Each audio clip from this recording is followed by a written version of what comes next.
If you're planning a Royal Caribbean cruise in 2026, this video could save you from booking the wrong ship. And trust me, with Royal Caribbean's fleet, picking the wrong ship is easier than finding a deck chair on embarkation day.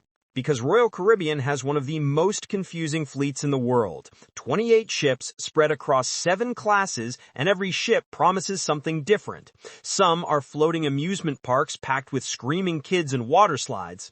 Some are quiet, scenic ships where the average passenger age is eligible for AARP. Some are absolute legends. And one ship, well, let's just say we have a bonus surprise ship at the end that very few cruisers even know is coming. Stick around for that twist. It's worth it. Unlike the desserts at the Windjammer, which, look, we'll get into the food later. But today, I'm ranking every Royal Caribbean ship from worst to best, using real 2026 updates, onboard experiences, passenger flow, entertainment, food, cabins, and overall value. I've also factored in things like, will I actually get a pool chair? And does this ship feel like a floating hotel from 1997? This list is slightly controversial, so get ready. Some of you will absolutely disagree with my choices. In fact, I guarantee at least 3 people will comment, "You're wrong about Oasis," in all caps, which is exactly what makes this fun. Let's start at the very bottom with the ships that time forgot.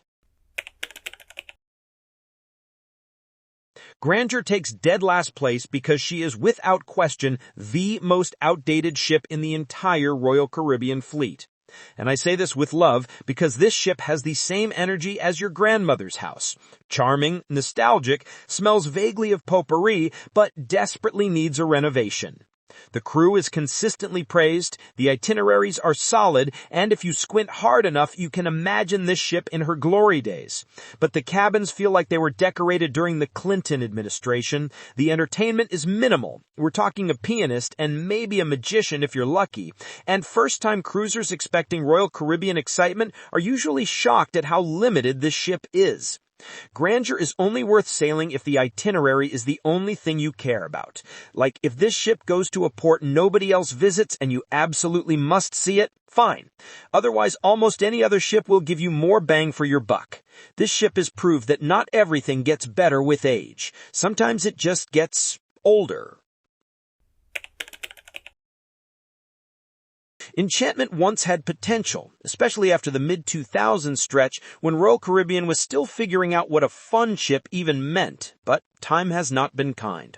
The ship feels cramped, the pool deck is smaller than most apartment balconies, and the lack of modern dining options really hurts. You're basically stuck with the main dining room and the Windjammer. And if you've been on a cruise before, you know that by day 3, the Windjammer starts to feel like Groundhog Day, with slightly different pasta shapes. Enchantment retains a loyal fan base, mostly people who sailed her 20 years ago and refuse to admit she's fallen behind. But compared to what Royal Caribbean is building today, Enchantment feels more like a floating time capsule than a 2026 vacation. It's not a bad ship, just a ship that belongs in a maritime museum. Rhapsody sails some of the most beautiful itineraries in the fleet. Greek Isles, the Mediterranean, places where the scenery does 90% of the work. But unfortunately, the ship itself doesn't match the scenery. Limited activities, dated venues, and older cabins make it feel more like a classic ocean liner than a Royal Caribbean experience. It's peaceful, yes. Scenic, yes. But in 2026, peaceful is code for there's literally nothing to do except stare at the ocean and question your life choices. If you're the type of person who enjoys a good book, a glass of wine, and absolutely zero stimulation, Rhapsody might work. But if you're expecting Royal Caribbean thrills, prepare to be disappointed. This ship whispers when the rest of the fleet screams. Vision is clean, comfortable, and friendly. The crew deserves a raise. But in terms of onboard experience, it's extremely limited. No signature Royal Caribbean thrills, no cutting-edge entertainment, and very few specialty dining options. This ship works for Alaska, repositioning cruises, and quiet trips where the destination is everything. But if you want the Royal Caribbean vibe of energy, entertainment, and chaos, the kind of chaos where a DJ is blasting Uptown Funk at 10 a.m. by the pool, Vision won't deliver it. Vision of the Seas is what happens when Royal Caribbean tries to be classy instead of fun.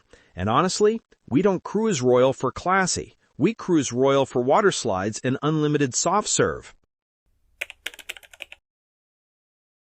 Okay, deep breath. This is where the list becomes controversial, and I can already hear the angry typing. Voyager was revolutionary when it launched. The first ship with a royal promenade, and people lost their minds. An indoor shopping street on a ship? Madness.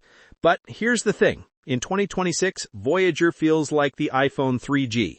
Sure, it was groundbreaking at the time, but now it's a museum piece. It's fun, it's nostalgic, and if you sailed Voyager in 2002, you probably have incredible memories.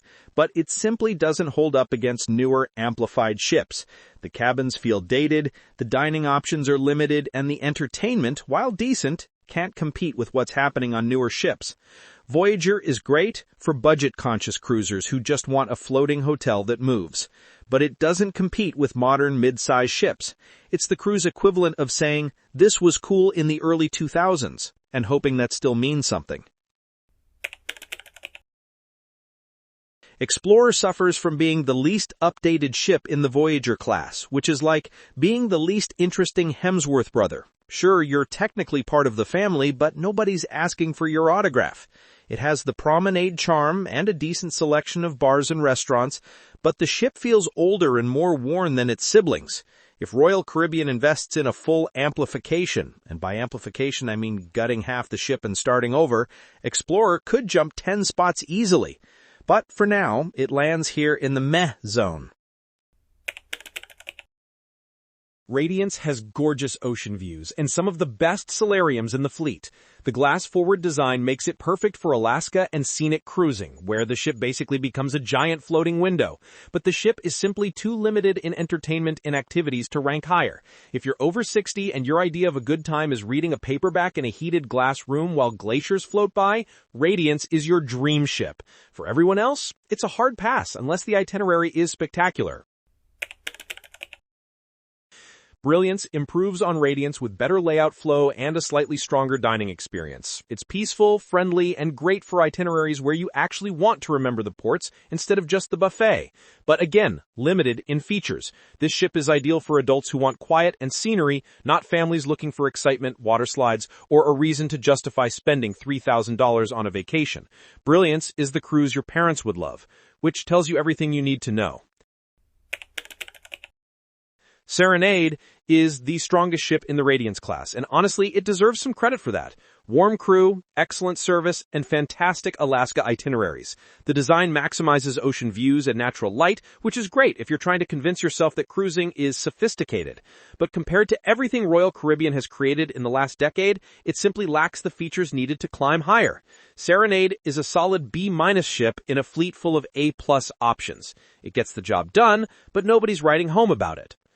Before we continue, if you're finding this ranking helpful, surprising, or mildly offensive so far, hit that like button. It really helps the channel, and it tells me you want more brutally honest Royal Caribbean deep dives where I say the quiet part out loud.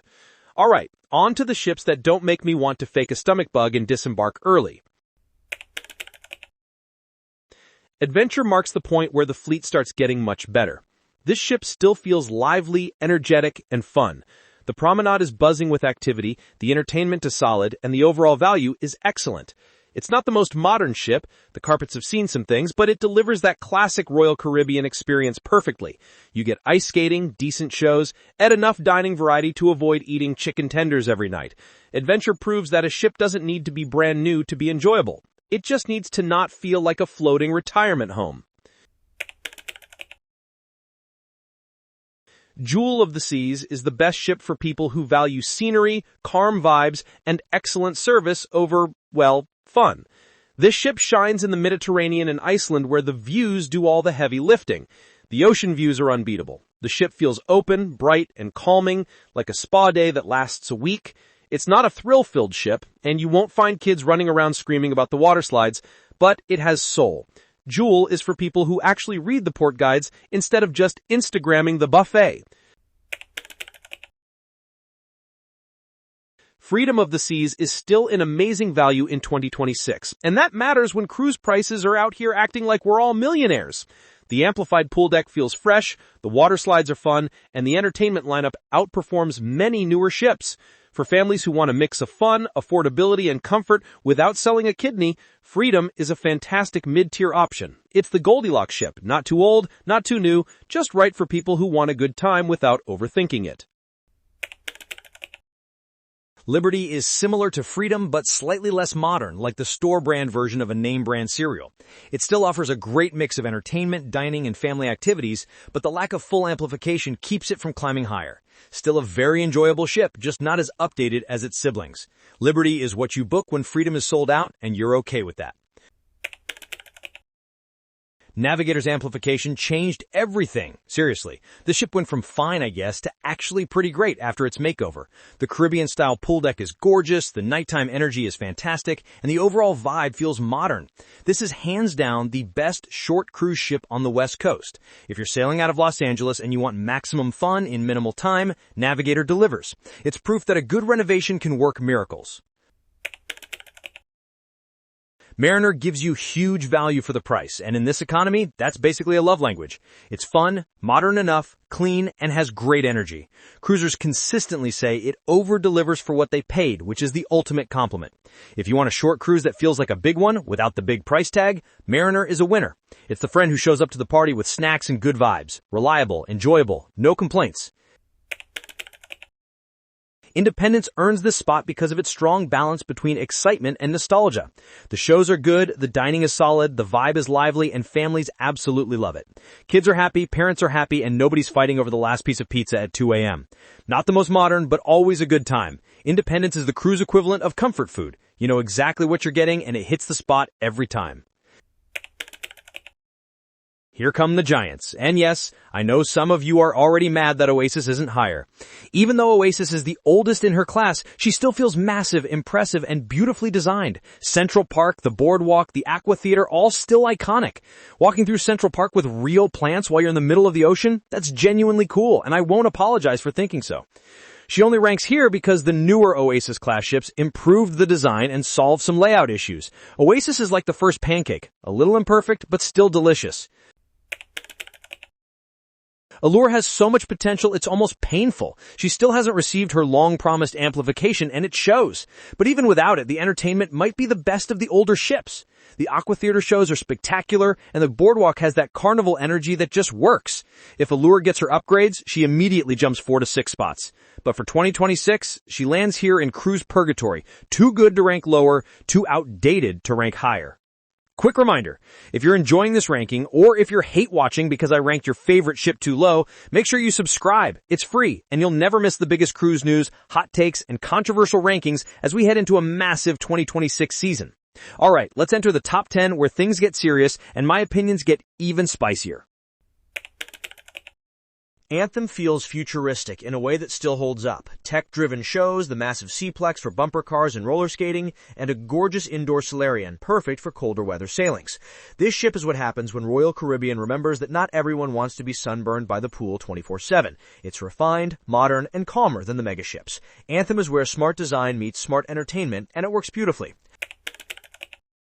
Harmony represents the Oasis class at its most polished. The entertainment is world-class, the dining variety is excellent, and the water slides add the perfect touch for families who need their kids exhausted by bedtime. Harmony has fewer crowd flow issues than the older Oasis ships, and still feels modern in 2026. It's a crowd pleaser in every sense of the word. Odyssey is a quantum ultra ship, meaning it takes everything great from Quantum class and kicks it up several notches. The seaplex is huge, the pool deck feels like a resort, and the entertainment, especially in 270, is absolutely spectacular. It's one of the best balanced ships in the fleet, offering something for everyone without feeling overwhelming. Symphony is a guest favorite for a reason. It's the most balanced Oasis-class ship ever built before Wonder arrived. Dining, entertainment, thrills, relaxation, everything feels perfectly tuned. If this ship didn't have newer siblings above it, it could have easily been number 1 in any other year. Symphony is that good. Wonder was the world's biggest ship before Icon class launched, and it still feels enormous and impressive. The redesigned Sweet Neighborhood, Central Park enhancements, and entertainment upgrades give it a luxurious modern feel that's hard to beat. Wonder is a fan favorite for very good reasons. It's big, bold, and basically perfect. This is where my ranking becomes controversial, and yes, I'm putting that in air quotes because I can already see the comment section exploding. Spectrum is an Asian-focused ship, and it outranks many more famous Royal Caribbean ships. Why? Because Spectrum's onboard experience is incredibly refined, from its upgraded dining to its exclusive suites-only complex. It's luxurious, high-tech, and beautifully designed for modern cruising. Fight me. Ovation earns this spot because it might be the best scenic cruising ship ever built. Whether it's Alaska, New Zealand, or Japan, the indoor spaces, panoramic windows, and overall flow make it unbeatable for cold weather itineraries. It's a masterpiece. Utopia is the ultimate short cruise party ship. The nightlife is electric, the dining includes massive upgrades, and the energy is unmatched. It might be the most fun ship Royal Caribbean has ever created. Icon is a floating megacity with the best water park at sea and incredible family accommodations. The only reason it isn't number one, its successor fixed Icon's issues. Star takes everything Icon did well and improves it. Better flow, refined dining, upgraded entertainment. In 2026, this is the ultimate Royal Caribbean experience. And now the bonus ship I teased at the very beginning. The wild card, the plot twist. The ship that has cruise forums absolutely buzzing with speculation. Legend of the Seas, a Royal Caribbean classic that many people assumed was gone forever, is set to make a surprising return in late 2026 after spending years being operated by other cruise lines overseas. And let me tell you, the cruise community has opinions about this. Some people are treating this like the return of a beloved celebrity from retirement. Legend is back, baby! Others are skeptical, wondering if bringing back a ship from 1995 is Royal Caribbean's way of saying, we ran out of good ideas. Here's what makes Legend interesting. This ship was actually revolutionary for its time. It was one of the first Royal Caribbean ships to really push the boundaries of what cruising could be. But that was 3 decades ago. So the big question everyone's asking is, what condition will she be in? Is Royal Caribbean planning a massive renovation to bring her up to modern standards? Will she get the full amplification treatment with new water slides, updated dining, and modern entertainment? Or are they planning to position her as a nostalgic throwback experience for longtime cruisers who remember the good old days of cruising? And here is where it gets really interesting. The itineraries. Legend is rumored to be sailing some specialty routes that the larger ships simply can't access. Think smaller ports, more intimate experiences, maybe even some expedition-style cruising. If that's true, Legend could carve out a unique niche in the fleet as the adventure ship for cruisers who want to go places the megaships can't reach.